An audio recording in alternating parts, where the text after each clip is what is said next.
Hello everyone, myself Pooja. Welcome back to my channel. आज हम लोग पढ़ेंगे क्लास 9th का 7th chapter, that is diversity in living organisms. So let's begin.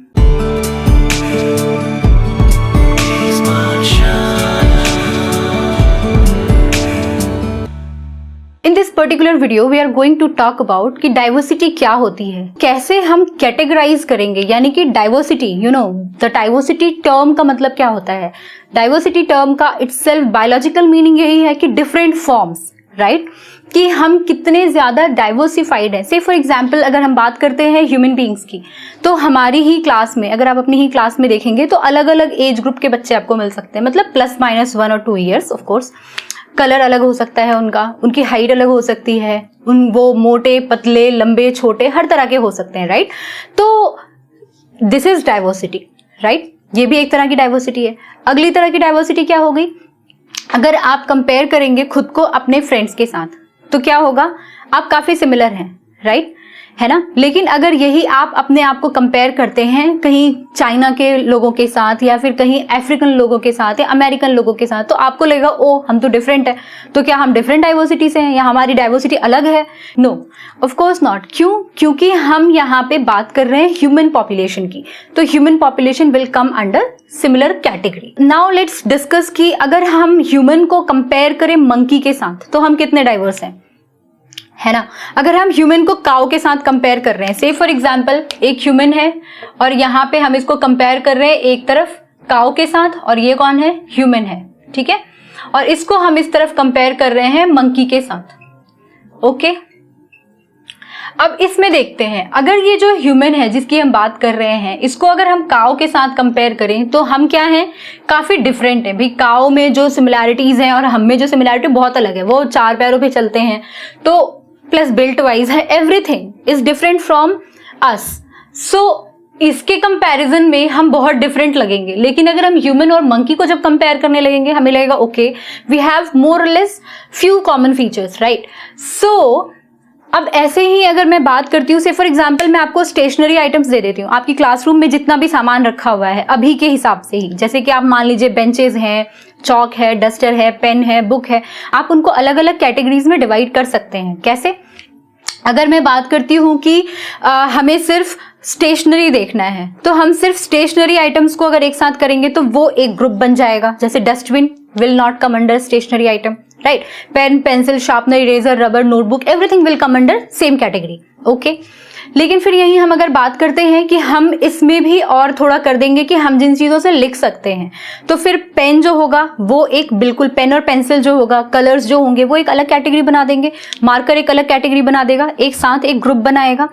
वहीं अगर हम बात करें जिनको हम इरेज करने के लिए यूज करते हैं, तो इरेजर हो सकता है, डस्टर हो सकता है, right. So you can see कि हम कैसे एक ब्रॉड कैटेगरी पहले लेके चलते हैं। पहले हम अगर स्कूल में डाइवर्सिफिकेशन की बात करें तो स्कूल में हम देखते हैं कि हमारे पास वहाँ पे क्लासरूम्स है, वहाँ पे हमारे पास स्टाफ रूम है, वहाँ पे हमारे पास मेडिकल फैसिलिटी वाले रूम्स हैं। तो क्लासरूम में भी फिर हम अगर डाइवर्सिटी चेक करें तो primary classes, middle classes, senior classes, तो हम उनको अलग अलग कैटेगरी में डिवाइड कर सकते हैं। लाइकवाइज हम क्लासरूम के अंदर जैसे बात कर रहे थे कि हमारे पास वहाँ पे सिटिंग के लिए स्पेस है, वहाँ पे हमारे पास ब्लैक बोर्ड है, चौक है, स्टेशनरी आइटम्स हैं, तो हम उनको भी डिवाइड कर सकते हैं।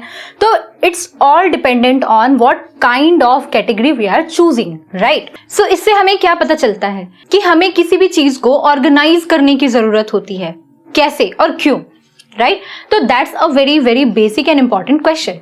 अब हम यहाँ बात कर रहे हैं डाइवर्सिटी इन लिविंग ऑर्गेनिजम्स की, ठीक है। तो जितने भी लिविंग ऑर्गेनिजम्स हैं प्रेजेंट ऑन दिस अर्थ, उनमें किस तरह की वेरिएशंस है, उसके बेसिस पे हम उनको क्लासिफाई करते हैं, ठीक है। अब इस क्लासिफिकेशन की हमें जरूरत क्यों पड़ी? सबसे पहला क्वेश्चन हमारे दिमाग में यही आएगा कि why this classification is needed. Okay, so अगर हम बात करते हैं ऐसे ऑर्गेनिजम्स की जो पानी में रहते हैं और विदाउट वाटर रहते हैं, ठीक है, अगर हम उनको कंपेयर करें तो there are so many animals जो सॉइल पे रहते हैं और कुछ ऐसे एनिमल्स होते हैं जो वाटर प्रेफर करते हैं, ठीक है। तो हम या तो उनको उसके बेसिस पे डिफाइन कर दें, लेकिन क्या वो सभी सेम कैटेगरी के हैं? जो हम पानी में रहने वाले ऑर्गेनिजम्स देखते हैं, क्या वो सेम कैटेगरी से बिलोंग करते हैं? नो। जैसे अगर हम अर्थ पे रहने वाले, हम भी अर्थ पे रह रहे हैं, प्लांट्स भी अर्थ पे हैं, तो क्या हम और प्लांट सिमिलर ग्रुप के हैं? बिल्कुल भी नहीं।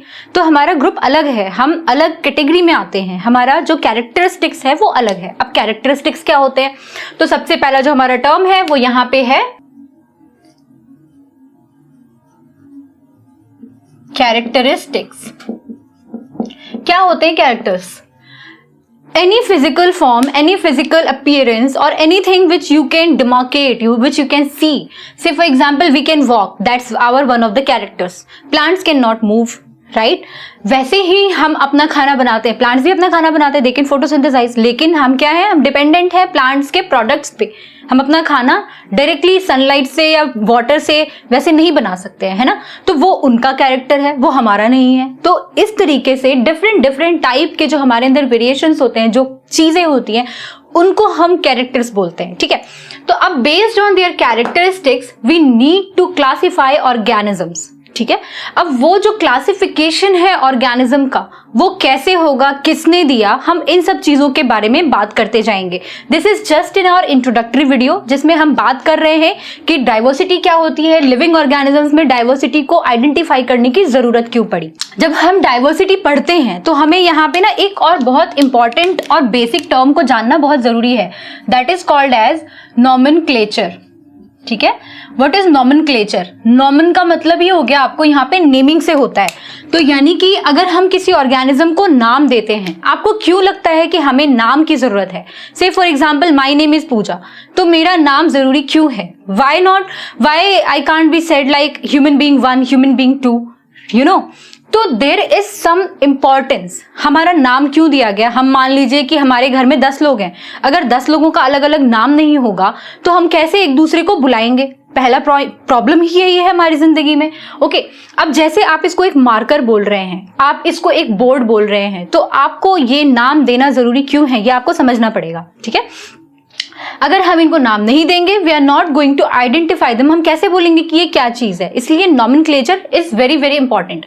जैसे कि हमारे डे टू डे लाइफ में नॉमेनक्लेचर इंपॉर्टेंट है, वैसे बायोलॉजिकल सिस्टम में भी nomenclature is very important. Okay, तो नॉमेनक्लेचर की जब हम बात करते हैं, तो नॉमेनक्लेचर जो होता है, ये साइंटिफिक वर्ल्ड में क्या होता है कि थ्रू आउट द वर्ल्ड हम ह्यूमन को ह्यूमन ही बोलते हैं, ठीक है? होमो सेपियंस बोलते हैं हम साइंटिफिकली। तो साइंटिफिक नेम को एक्सेप्ट करने की जरूरत बच्चों इसलिए है क्योंकि अगर साइंटिफिक नेम नहीं होगा, तो से फॉर एग्जांपल मैं इसको मार्कर बोल रही हूं, आप इसको पेन बोल दोगे, कोई इसको पेंसिल बोल देगा, तो हर किसी को कंफ्यूजन होगी ना। मार्केट जाएंगे, जिनके लोकल लैंग्वेज में जो चीज बोली जाती है वो उसको वही बोल रहे होंगे, तो फिर हमें कैसे पता चलेगा कि हम इसकी बात कर रहे हैं, हम पेन या पेंसिल की बात नहीं कर रहे हैं, right? So to demarcate between all those things and all those confusions जो हमें हो सकती है जब हम किसी एनिमल की बात कर रहे हैं, हम जब किसी प्लांट की बात कर रहे हैं। अब जैसे यहाँ पे जो नीम का पेड़ है, इसको मैं यहाँ पे नीम का पेड़ बोल रही हूँ, और यहाँ पे इसका मैं साइंटिफिक नेम जो है वो अगर नहीं उसको डिफाइन करेंगे, हम साइंटिफिक वर्ल्ड में अगर इसको नहीं क्लैरिफाई करेंगे कि ये चीज को हम यही बोलेंगे, तो बाद में क्या होगा, अलग अलग कंट्रीज में उसको अलग अलग नाम से जाना जाता है, तो वो अलग अलग नाम से उसको बुलाया जाएगा। We don't want any kind of confusion and that's why to eliminate those things we need nomenclature. Okay, तो अब बात करते हैं हम कि साइंटिफिक नॉमेनक्लेचर क्या होता है। इसमें क्या होता है, जब भी हम बात करेंगे साइंटिफिक नॉमेनक्लेचर की, तो यहाँ पे दो चीजें आती है, that is a name of genus and species. जब भी बच्चों हम जीनस की बात करेंगे, जीनस में क्या होगा, कैपिटल लेटर से नाम स्टार्ट होगा और हमेशा ये अंडरलाइन होगा, और जब भी हम स्पीशीज की बात करेंगे, स्पीशीज क्या होगा, हमेशा स्मॉल लेटर से स्टार्ट होगा। This is a accepted world wide rule, ठीक है? आपको इसी रूल को फॉलो करना है जब भी आप साइंटिफिक नेम लिखते हैं। तो genus starts from capital letter, species starts from small letter, and दोनों को हम अंडरलाइन करते हैं जब हम हैंड रिटन लिखते हैं, और दोनों को अंडरलाइन सेपरेटली करते हैं, ठीक है? ये बात मैं बहुत बार बता चुकी हूं, but still I would like to explain it as many as times possible, because this is the basic mistake we use to do in our exams and that's not what I want, because इसके basis पे marks कटते हैं। अगर आप ये गलती करते हैं तो ये आपके मार्क्स जरूर काटेगा, ठीक है? तो इसको हम हमेशा सेपरेटली अंडरलाइन करते हैं, जैसे मैंने अलग अलग अंडरलाइन किया है। अगर हम इसको किसी वर्ड फाइल में लिख रहे होते, कंप्यूटर पे लिख रहे होते, तो वहां पे हम इसको इटैलिसाइज कर देते। Okay, alright. So diversity in living organisms में तो अब हमें ये समझ आ गया कि हम उनका नाम देंगे। अब नाम देने के लिए भी हम उनको फिर किसी कैटेगरी में रखेंगे ना, कोई तो कैटेगरी बनानी पड़ेगी कि हम इसको इस कैटेगरी में फॉल कर रहे हैं या हम इस कैटेगरी में फॉल कर रहे हैं। जैसे कि अगर मैंने बात की थी कि हम पढ़ने वाली चीजों को एक कैटेगरी दे सकते हैं, हम लिखने वाले आइटम्स को एक कैटेगरी दे सकते हैं, तो लाइकवाइज हम यहाँ पे भी वही करते हैं। ठीक है, तो अब हम बात करेंगे अपनी नेक्स्ट वीडियो में कि how we are going to classify organisms on basis of what kind of feature we can classify them, plus classification and evolution में क्या कनेक्शन होता है। This is just an introductory video and I hope आपको ये बहुत अच्छे से समझ आया होगा, but still if you have any question, any query, please drop them in the comment box. Till then, all the best. Bye bye.